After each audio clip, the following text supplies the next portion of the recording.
Hey everybody, good morning, good afternoon, good evening. Welcome to Beekeeping for Newbees. Thank you very, very, very much for taking the time to listen. I do appreciate you. And as always, feel free to reach out to Jeff at beekeepingfornewbees.com. It's NEWBEES.com. Well, I hope everybody had a Merry Christmas, Happy New Year, Happy Hanukkah, Happy Kwanzaa, whatever, Boxing Day, whatever it is that you may be celebrating over this time period. I hope it was great for you and that Santa Claus was good to you. While we didn't have all the girls here at the house for Christmas, we did have them a couple of days ahead of time, so it was good to see all of my babies. And for those of you who probably weren't or may not be on the Discord room, the happiest and most merry of Christmas news items or newsworthy things is that I'm probably about 5 months away from being a grandfather, so that's pretty crazy, pretty wild and crazy world that we're living in. Anybody, thank you all so much for your continued support of the show. I definitely appreciate everyone. Please check out the YouTube channel. It's youtube.com/@beekeepingfornewbees. You can listen to the podcast there for commercial free, no commercials from me. If you don't have YouTube Premium, they will still hit you with the commercials that I get no credit for since I'm not monetized on YouTube. Sorry about that, but that is another option you can check out. Today's warm-up song is going to be Fortunate Son by Creedence Clearwater Revival. It ain't me. I ain't no senator's son. All right, so today we're going to talk about a laying worker and what a laying worker is within the hive. Somebody had reached out from Australia, so hello to you from my friends down under, and said, hey, I'm listening to the podcast, and I can't seem to find the episode about the laying worker. And I thought, hey, no problem. I'm doing a lot better of indexing episodes and keeping track of what's where and cataloging things so that it's easier to track things down. I start searching through all my notes and I can't find it. And I'm thinking, I know that I discussed the laying worker at some point in time. I think in a bee buzz, someone had asked the question like, hey, what do I do? And I very generically answered the question. But it deserves an entire episode because it's the solution to it and the way to address it isn't as simple as just do this one thing every time and that's what always works. There's a lot of pheromone and behavioral and physical. There's a lot of things that are at play, a lot of moving parts to it. And I really want to explain it to everybody because I think it's one of those things where once you understand the underlying mechanics of what's going on, it'll make a lot more sense. It'll be a lot easier to deal with. I'll give you the strategies that I've used that have worked very well. I'll give you a few other strategies people have suggested that I'm not a huge fan of, but you know what? It's your hive. You do whatever you want with it, right? Your apiary, do it your way, and don't worry about what anybody else tells you. So anyway, after over 5 years of this podcast and having not covered laying workers, we're going to talk about that today. And hopefully we'll give you some of the tools you need to be a little bit more effective if you are confronted with this situation. So at a very high level, I want to talk about some pheromones here because this is going to be a real driving force behind the causation of a laying worker within the colony. The queen obviously emits a number of pheromones. There's queen pheromones, there's brood pheromones, there's alarm pheromones. There's a ton of different pheromones. In fact, I'm going to do a dedicated pheromone episode to cover, everything, to cover all of the pheromones that we would normally not necessarily that we would have a lot to do with as individual beekeepers. Like you can beekeep and be a great beekeeper and know very little about the pheromones. But some people like to kind of peel back the onion and get to the details of like what makes things work and how it works. So understanding all the pheromones that come into play with different things will really help you understand why the bees behave in certain ways, why you may have a lot of nurse bees and not as many foragers, or vice versa. You have too many foragers, not enough nurse bees, why you're getting certain behavioral responses. It's really pretty fascinating if you're into that. Some people are like, I don't really care, man. I just want to get some honey. I get it. But having those pheromones in the colony and having them, in balance and equilibrium, across all things, it helps to maintain the cohesion of the colony, making sure that tasks are getting done, the appropriate tasks are getting done at the right time of year, and just overall colony stability. With that, we know how important that the queen is in the hive. So what we're going to do in this episode, we're really just going to be talking about the queen pheromone. So I should step back a bit before I go too far. I think most people, if you're tuning in, this is episode 1, you may not know this. But most everybody pretty much knows, like the queen's pheromones are what drive most everything in the colony, right? The queen is kind of the foundation which everything else builds upon. Doesn't matter that there are other pheromones present, broadly speaking, in the absence of queen pheromones. So what we're going to talk about is queen mandibular pheromones. So we're just going to call it QMP from here on out. There are different chemical compounds that come together to form this and all the other pheromones. So again, we'll dive into that deeper on the other episode. But QMP is going to confirm the queen's presence. It suppresses emergency behaviors. So that desire they have to say, oh crap, we don't have a queen, we better make an emergency queen cell. The other, just regular social order, worker role stability, making sure that workers are doing the things they should do. All these things are going to be kind of at the center of today's discussion. But the biggest, most important thing as it relates to a laying worker is the presence of QMP suppresses ovarian development in worker honeybees. Now, there is a bit more to it, but again, we'll dive into the pheromonal details of those things later on.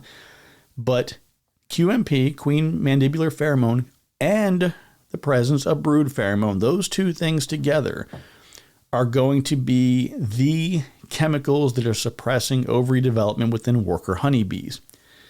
Now, an interesting thing to kind of make note of is there's also an egg marking pheromone that's released by the queen when she lays her eggs. This helps to positively ID the eggs that are being laid by her to differentiate between a laying worker. So if workers are working in the hive and for whatever reason they find this egg that doesn't have that egg marking pheromone from their queen, they know that something's wrong. They will destroy the egg, which is kind of neat. But when that pheromone and that signal is absent long enough, the physiology of the entire colony begins to change and shift, which then leads us into the conditions that create that laying worker. So let's talk about the specifics of what causes it. So we're talking prolonged queenlessness without a successful replacement.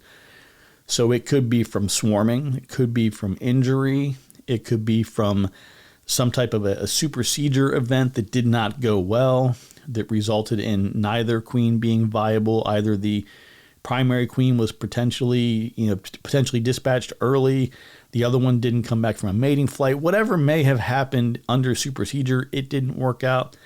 Maybe the beekeeper said, hey, I'm going to do a walk-away split, and one of those conditions occurred as a result of the split.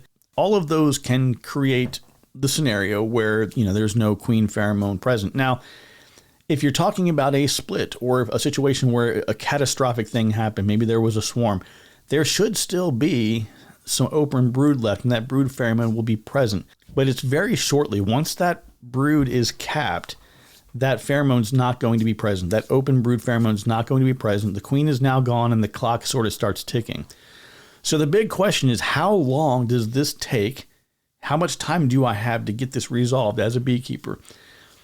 I kind of like to generically say that it's about the amount of time that you would need if you think about the colony that is in place when a swarm occurs. Like there is some open brood that's there, probably not young eggs and larvae necessarily, definitely not eggs, but maybe some young larvae, of course. But they're going to try to restrict her. They want to shrink the queen up a little bit and get her flight ready. So they're going to withhold food. She's not going to be laying at much, or if anything at all, in preparation for her swarming flight. So you may not see as many eggs, but you will still see some developing young larvae. But you've got that period of time. Add on the 16 days it takes to go from beginning to end to create a new queen, and then mating flight time. So all of this is going to put you probably right around that 3-week time frame. So recognizing that total of 3 weeks, you probably have about maybe 18 or so of those days are without any brood present. But if that virgin queen goes out and has any issues on the mating flight, and you don't get her from emergence to mated within like that 7 to 14 days on the high end, you're going to have some challenges potentially within the colony. No brood pheromone, no QMP, and again, ovaries are going to start to develop in those workers. Now, I say those workers, it could be a single worker. Here's another thing that's interesting is so the presence of QMP alone suppresses all of the workers. But once that suppressive tool, as well as the open brood and the brood pheromone, once those two things are completely absent, you could have one laying worker, 2, 20. It is no real number. It's not one worker's ovaries develop and they all say, oh, cool, you're the queen now. It can be multiples. Now, one thing I did want to mention, and this is something that I think it's kind of cool. If you are doing a lot of queen mating, you're using queen cells and things, you do still want to keep the bees that are there working and keep them productive and keep things, moving forward. And I wanted to throw this tip out before I forget about it. I use these in the mini mating nukes quite a bit. You can really use them anywhere, but you can get, if you know that you are hopelessly queenless, like there's no path forward and you're having to take action, whether it be with a queen cell or maybe you're going to introduce some young larvae that they can use to make a queen, you can use queen pheromone strips, which contains a synthetic QMP. And again, this is going to help suppress that ovary development while they're trying to ramp things up, kind of rights the ship a little bit while they're waiting for that new queen. So just something to kind of keep in mind there with that. So we've established the conditions with which a laying worker situation could happen, right? We know that if there is no queen pheromone, there's no brood pheromone, and everything is pretty hopeless. Somewhere, like I said, 2.5, 3 week point. It could be as much as 4 weeks, but whatever it takes for them to develop. But somewhere in that space is when this is going to start happening. So what are some signs and things that you can look for to indicate to you, oh boy, I think we have a problem? So the colony is most certainly going to behave differently without their queen. So you might hear like that roaring sound, it's just like a general rumble of the hive. They're just agitated. They can definitely be, much more irritable. You'll see a queenless colony, like they're flying and they're doing things. You'll see bees coming and going, but there's a different kind of feel to things. They're not as active. They're not as productive. There's a lot more of them that are just kind of hanging out. Like they're literally a rudderless ship, right? They're out at sea, they have no rudder, and they're just waiting for some guidance and direction. Some of the obvious kind of things that are much more visible is, of course, if you're good at finding queens, no problem. If you have a marked queen and you go and you can't find your marked queen, you can't find any evidence of the queen, which we've talked about many times before, just because you can't find the queen, that's not a big deal. As long as you can look into a cell and multiple cells within an area and say, but she is still laying.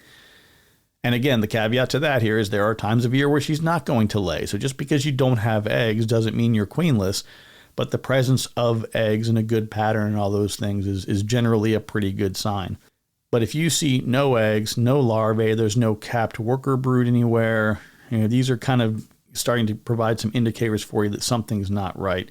Now, where it starts to become much more obvious is the first one I would say is you're noticing areas that used to be regular worker brood, and now all of a sudden this cell has been expanded for some reason, and there's a big fat piece of drone brood right in the middle, one single cell of drone brood. Very spotty, like a shotgun pattern all over the place, just these random drone cells with no rhyme or reason to their placement. The other one is the cells themselves. Now think about anatomically looking at a regular worker honeybee and comparing the abdomen of the worker bee to the abdomen of the queen. That queen's abdomen is probably about twice the length. It is much longer than the worker abdomen. When the queen deposits that cell, she places the abdomen down into the cell and drops the egg all the way at the bottom. Worker can't quite get to the bottom. So this is where you see the eggs are often attached to the side of the cell. So if you look in and they're not in the bottom, but they're kind of hooked on the sides of the cell, that's a dead giveaway. If you see multiple eggs per cell, I don't remember, and maybe I've seen it, maybe I wasn't paying attention, I don't know, but I don't ever remember seeing a queen lay 2 eggs in a cell. Now, if she did, because she usually goes in there and looks down in first, then turns around and backs in, drops the egg. But let's say for some reason she did. I'm pretty sure a nurse bee will come through and go, oops, we have too many, and just cannibalize it and leave one behind. I don't remember ever seeing that, but with a laying worker, you will absolutely see 2, 3, 4. You can see multiple eggs within a single cell. Definitely dead giveaway. So quick recap on that one, right? No visible queen, no queen cells, no capped or open worker brood, multiple eggs per cell, eggs often on the sides, shotgun or spotty type of brood pattern, and of course you're seeing only drone brood. There's no more worker brood. So to explain that one real quick in case that doesn't make sense to you, the queen bee, when she is mated, she stores all of the sperm that she needs to make new worker bees for the rest of her life. At the time of laying the egg, she makes the determination, am I dropping a fertilized egg that will become a worker, or am I dropping an unfertilized egg that will be a drone?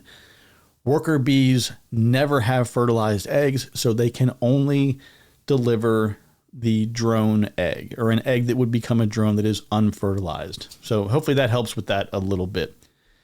Okay, so now we got to get into what do you do? What are your options as a beekeeper to deal with the laying worker? The most important thing to do is remember that you don't just requeen this as if you're replacing a queen in a queenless colony. Once a worker has activated, her ovaries have activated, the other workers are going to feel like they kind of already have a queen. So if you introduce one, you could have some real life altering consequences for that new queen. Specifically, they might ball her and kill her. Now, I will tell you, I have direct introduced a laying queen. This is sort of, I guess I would call it kind of some dumb luck. I didn't know any better. It was very early on. I had a laying worker, and I'm like, you know what? We're going to take this laying queen that I have. We're going to go ahead and just direct release her and just put her in. And so I had told people for a long time, they go, hey, what do you do? I'm like, I just put a new queen in. It worked fine for me. I think that in that one scenario, it wasn't an issue. They recognized that strong queen pheromone, and they're like, oh, wow, this is great, and accepted her right away. That was a very fortunate situation for me that it went the way that it did. But I would not take that chance. I do not encourage you to do what I did one time and kind of got lucky with. So now I'm going to throw a few options your way as to how you can address the laying worker, and you can kind of pick the one that makes the most sense for you. Now, option one, this is my preferred method, and I like to do it in conjunction with a split if possible. If not, we'll talk about the other way around it. But in conjunction with the split, what you're going to do is start with either boxes that are the same size as the colony. So let's just say you have a double deep and you've got 20 full frames and everything is fairly well packed out, but you just have a laying worker condition. I'm going to use a box that I've already got. It's a regular deep that has a solid piece of plywood secured to the bottom of it. There's no entrances or exits, and there are holes drilled in it with some hardware cloth for ventilation. But it's a no escape box. Once you put the lid on it, there's no way out for them. It's really just a transport box. So I will load a, 1, 2, however many hive bodies I need to. I put them on a cart. I would load those frames out with all of the bees from this hive. I will then take them 80, 100, if I can go 150 feet away, or say, 50 to 100 meters away, depending on your unit of measure. But I want to get them a good distance away from the hive, because these, the laying worker or laying workers, they are house bees. They're not foragers. They've never been outside. So when you dump them away from the hive, they're not going to know how to get back. The foragers that are a part of that group, they will just fly right back to that hive.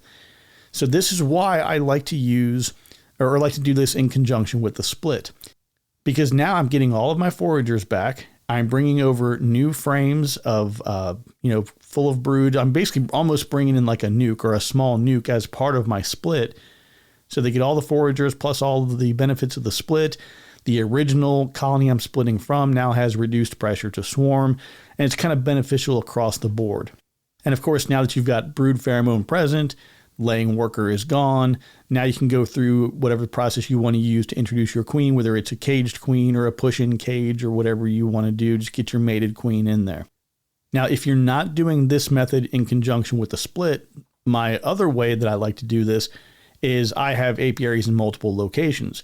So I will take a colony from another location and at night close them up, bring them to the location where the laying worker colony was. Remember, I've gotten rid of all the bees on the inside, so the only bees left are foragers. So I will drop this colony in place. The foragers are now going to return back to this colony. They come in, they look around, they're going, there's nice queen pheromone in here. We got brood pheromone, and this place is pretty nice. Things are working well, and they won't think twice about it. They're back in business. They don't care. So that allows you to preserve your existing foragers. You can move that colony there short term just for that purpose, move them back, in a week or two. But that's a great method. Option one, like this first option, is kind of my preferred approach. Another option you can do is using a screened divider in between your queen right colony and the laying worker colony. Now, the idea behind this is that queen pheromone and active brood pheromone within that queen right colony is going to permeate upwards through that screen. You can also introduce a frame or two of open brood into the laying worker colony at the same time as you're doing this. And hopefully all of those together will allow the ship to kind of right itself. And then after I would say after about a week, you should be able to remove that screen. And now you've just got the one single colony, realign the resources appropriately, and you're kind of back in business. But that is another approach that you can look at.